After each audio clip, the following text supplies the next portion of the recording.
Asian cup বাছাইয়ের পরবর্তী ম্যাচে বাংলাদেশের মুখোমুখি হবে ভুটান। দুই দলের শক্তি, অভিজ্ঞতা ও সাম্প্রতিক ফর্মের বিশ্লেষণ করলে পরিষ্কার এই লড়াই মূলত অসম এক দ্বৈরথ হতে চলেছে। বাংলাদেশ যেখানে আন্তর্জাতিক ম্যাচে ধারাবাহিক উন্নতির পথে, সেখানে ভুটান এখনও বড় মঞ্চে টিকে থাকার লড়াইয়ে।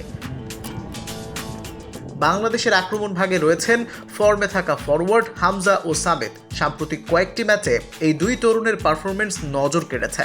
মিডফিল্ডে তানভীর ও রায়হানের সমন্বয়ে দলকে দিচ্ছে দারুণ ছন্দ, আর রক্ষণ ভাগও আগের চেয়ে অনেক গোছানো। অন্যদিকে ভুটান এখনও দল গঠনের প্রাথমিক ধাপে রয়েছে। রক্ষণে রয়েছে ঘাটতি, গোলরক্ষক পজিশনেও নেই উল্লেখযোগ্য কেউ। মাঠে নেমেই বড় ব্যবধানে পিছিয়ে পড়ার শঙ্কা তাদের ঘিরে। বিশ্লেষকদের মতে বাংলাদেশ যদি স্বাভাবিক খেলাটা খেলতে পারে, তাহলে অন্তত 3 থেকে 5 গোলের ব্যবধানে জয় অসম্ভব নয়।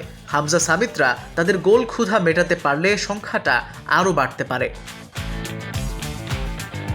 প্রশ্ন উঠছে, ভুটান কেবল হারবে নাকি রীতিমতো গোল বন্যায় ভেসে যাবে? সব মিলিয়ে শক্তি ও সামর্থ্যের বিচারে ম্যাচটি হতে যাচ্ছে একতরফা।